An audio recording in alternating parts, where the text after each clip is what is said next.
ثم اعرض عنها، پھر بھی ان سے اعراض کیا ہو اور بڑے سخت الفاظ ہیں، انا من المجرمین منتقمون، ہم ایسے مجرموں سے تو انتقام لیں گے۔ یہ جو اسلام آیا ہے 300 برس بعد آیا ہے، پھر اس اسلام میں دو چیزیں پیوست تھیں، حرفیت کٹر، حرفیت ہی اسلام ہے گویا۔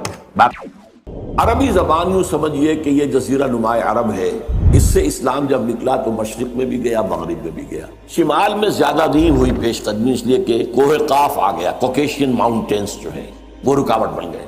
یہ مشرق عراق سے ہو کر ایران، ایران سے پھر خراسان، ادھر شام سے ہو کر پھر صحرائے سینا سے گزر کر پھر یہ مصر ہے اور لیبیا ہے اور یہ ہے اور وہ ہے، اٹلانٹک تک۔ اب ایک بڑا باریک فرق ہے، اس میں ذرا غور کریں۔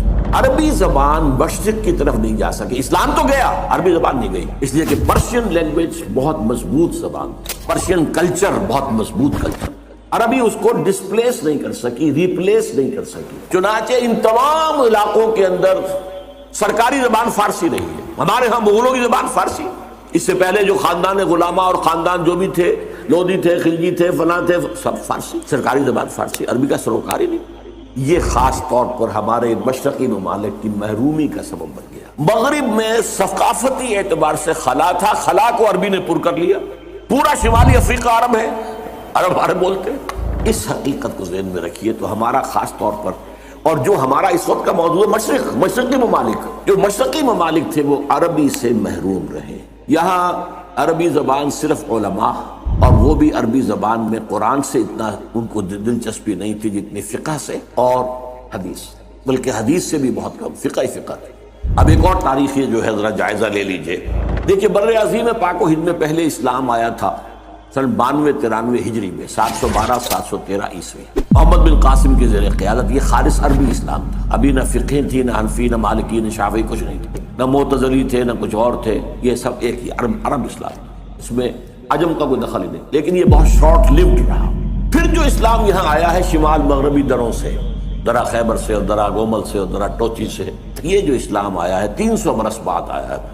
اس اسلام میں دو چیزیں پیوست تھیں، حرفیت کٹر، حرفیت ہی اسلام ہے گویا، باقی تو گویا اسلام ہے ہی نہیں، اور تصوف جس کے اندر کے وحدت الوجودی، بلکہ یہاں تک کہ عوامی سطح پر ہمہ اس کی تصورات، پاک ہندوستان کی تقدیر بنا ہے وہ اسلام۔ عربی زبان صرف علماء یا پھر فقہ جو ہے قاضی بھی ہوتے تھے، چاہے مسلمانوں کی حکومت تھی، نظام اسلامی نہیں تھا سیاسی، قانون تو اسلامی نافذ تھا نا، شریعت تو نافذ تھی، تو قاضی چاہیے تھے، مجسٹریٹس، مفتی چاہیے تھے، لیگل ایکسپرٹس، خطیب چاہیے تھے، یہ سب فقہ پڑھتے تھے۔ اور قرآن سے جو دوری رہی اور حدیث سے جو دوری رہی، یہ کہیں جا کر 11ویں 12ویں صدی میں جا کر قرآن اور حدیث کی طرف رجوع ہوا ہے۔ ہندوستان حدیث کی طرف پہلے رجوع ہوا ہے۔ شیخ عبدالحق محدث دہلوی رحمۃ اللہ علیہ، جو 11ویں صدی کیا بلکہ ثانی کے مجدد شیخ احمد سرہندی کے ہم عصر ہیں، انہوں نے حدیث کا پودا لگایا ہے اس سرزمین ہند میں۔ 12ویں صدی میں شاہ ولی اللہ دہلوی آئے ہیں، انہوں نے قرآن کو کھولا، کس طرح؟ فارسی ترجمہ کیا۔ اس سے پہلے ترجمہ کرنا حرام سمجھا جاتا تھا، گناہ سمجھا جاتا تھا، جرم سمجھا جاتا تھا، اور شاہ ولی اللہ کے خلاف بھی عوامی ایجیٹیشن ہوئی ہے مولویوں کے ذریعے سے، مار دو اس کو، ترجمہ کرتا ہے۔ اور دو افغانی، انہیں ولایتی کہتے تھے اس زمانے میں، ولایت، یہ ولایت تھا نا، دوسرا ملک تھا، دو ولایتی بلا لیے گئے تھے۔ فتح پوری کی مسجد میں عصر کے بعد درس حدیث دیا کرتے تھے، وہاں سے نکلے ہیں تو کھڑے ہوئے تھے وہ دو پٹھان، دو افغان، قتل کرنے کے لیے، لیکن کچھ روب ایسا پڑا ان پر شاہ صاحب کی نورانیت کا یا شخصیت کا کہ وہ قتل نہیں کر سکتے، ورنہ قتل کریں۔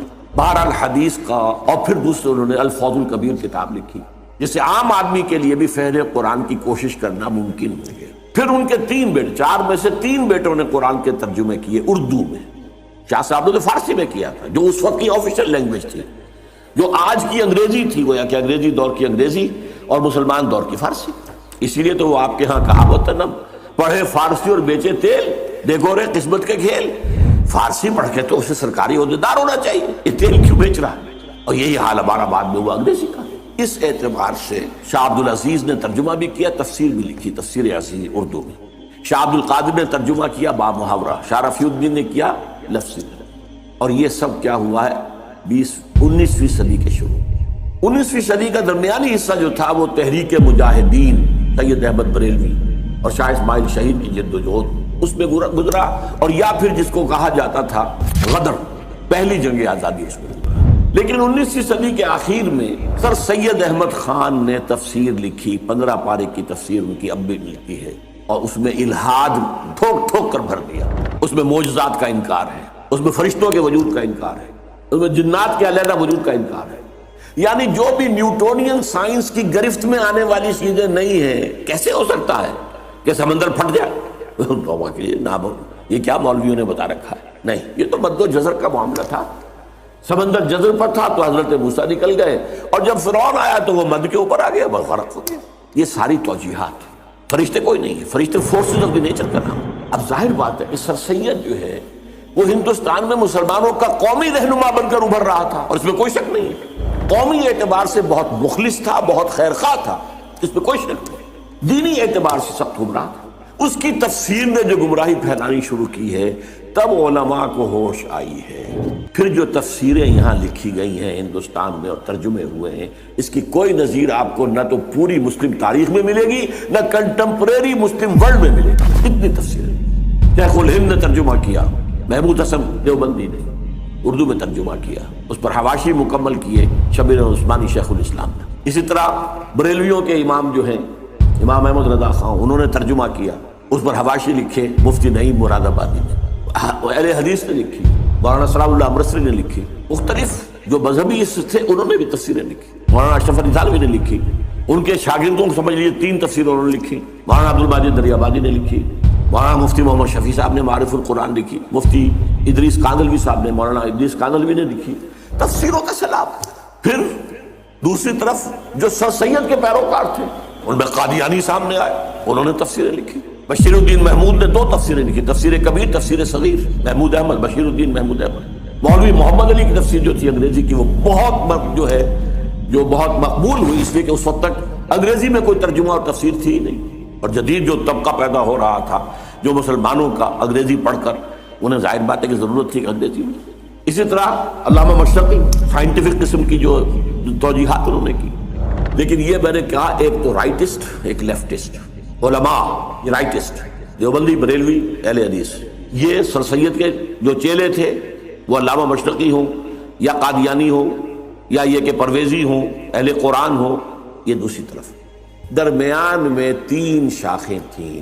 ایک شاخ تھی ابو الکلام آزاد، ابو الاعلیٰ مودودی۔ ابو الکلام کی تفسیر نے آگے تہلکہ مچا دیا تھا، اگرچہ پوری نہیں ہے اور تفسیر بھی نہیں ہے، ترجمہ ہے زیادہ تر، کچھ حواشی ہے۔ اور مولانا مودودی کی تفسیر القرآن پوری دنیا میں پھیلی، اس میں کوئی شک نہیں۔